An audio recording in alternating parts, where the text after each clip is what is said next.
The title of this photograph is Romanticism is Ultimately Fatal.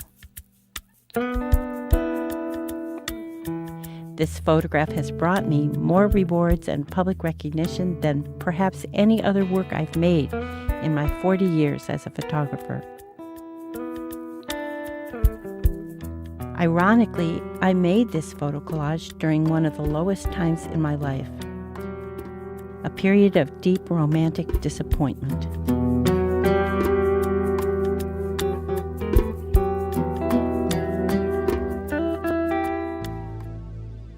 I didn't start out to become a photographer. That my path led me from upper middle class Los Angeles, where my twin sister and I were born, to living with and photographing the people, homes, and streets of West Oakland, California, was a surprise. West Oakland was where I first took up my camera with conviction, believing that photographs could make a difference in people's lives.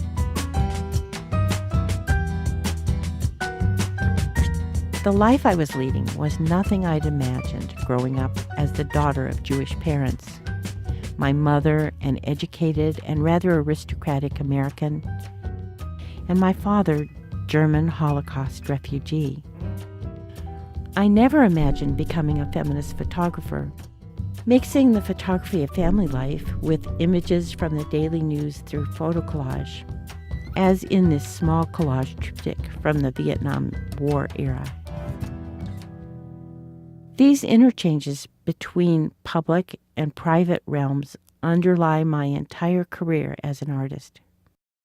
When I photographed, I was often at home, if not my own home, then the homes of family or friends. And what I wanted to photograph were aspects of everyday life, my own and that of others. But everyday private life included things that might be considered public. The women's movement or the civil rights movement were part of my life and the lives around me. These too made it into my photographs. And as my photographs made it into the public sphere through exhibitions and publishing, my work became part of these larger movements.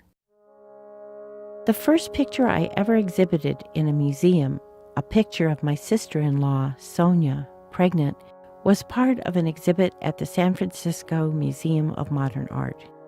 This was back in the early 60s, and this type of intimate documentary, moreover from a woman's point of view, was simply not part of an essentially male-dominated art culture. And so, I have discovered that realms of private and public are rarely as separate as I once imagined.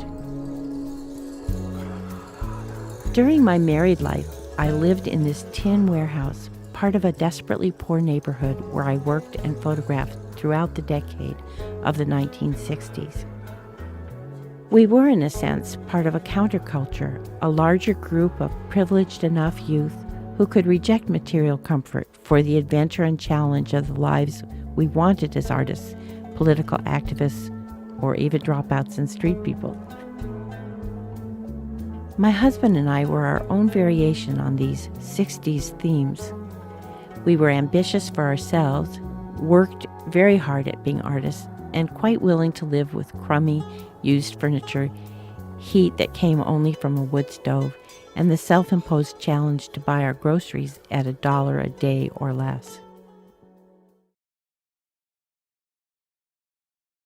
When my marriage ended in the 1970s, I again turned to collage to express the deep pain I felt around the collapse of my romantic dreams.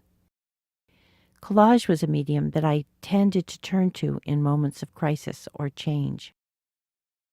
I called this work the Dreams and Nightmares series.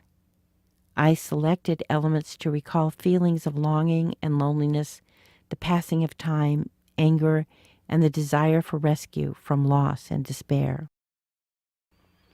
With the help of the women's movement, I realized that romance is a powerful cover that masks the very bad deal marriage can sometimes be, especially for women. In the 60s through the 70s, I had supported myself through wedding photographs and working as a darkroom technician. I had freelance assignments for Life magazine, Ms. magazine, and other publications, and I exhibited my work in museums and galleries. In 1972, I was invited to fly off to Japan to be the official photographer for the American Olympic team. I photographed sports events like the ski jumping in this picture, and behind-the-scenes Olympic moments such as this one in the skaters' dressing area. In 1975, I chose to make my life that of a single mother. I gave up my ad hoc approach to freelance work and teaching assignments to find a long-term job. It was in 1978 that I came to Michigan with my little daughter Julia to teach at the university. With a series of photographs of kitchen countertops, I made my first visual response to moving from the milder climate of California to snowy Michigan. I also had in mind tensions I felt between my responsibilities at home and the work world outside my home. Sometimes teaching and even the demands of daily life, home and child, seemed to swamp me, and I had to create a very straightforward visual problem so as nearly to trick myself into believing I could make art when I felt too busy and tired.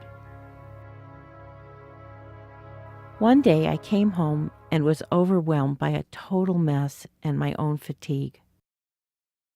I got out a kitchen step stool to record the household chaos, then cleaned up, and, savoring my small triumph on the home front, re-photographed. I made this color view of Julia when we'd been in Michigan a few years. It was little more than a family photograph until I found a role for it in a new collage. It was the early 1980s, during the arms race between the U.S. and Soviet Union. Ronald Reagan was president. He used the phrase window of vulnerability to justify stockpiling enormous numbers of MX missiles. I borrowed Reagan's phrase window of vulnerability and turned my picture of Julia into a work I called Julia and the Window of Vulnerability. In this variation, a missile intrudes on the peace of a starry night. When the work was published in Gardner's Art Through the Ages, I was especially tickled that I'd created a kind of Trojan horse that carried the word mom from my world to the texts of art history on behalf of mother artists everywhere. I have a book out now. It's called Being in Pictures. I chose the title because the phrase doubles as a reference to photographs and a reference to Hollywood, where I grew up. My twin sister and I, at the age of 11 months, alternated in playing the part of one baby in a Hollywood comedy film starring Marlene Dietrich. Whatever ideas concerning motherhood, women, and babies were being produced through this somewhat silly Hollywood film, my Jewish identity and my twinship were layered over, as if by an act of collage by the film's fictions. And so, the oscillation between realms of realism and fantasy, and between personal and public, were themes set in my life and work nearly from the beginning. My life's work so far has been to capture the intimate realities of lives as they are lived and allow them to touch and be touched by the world at large.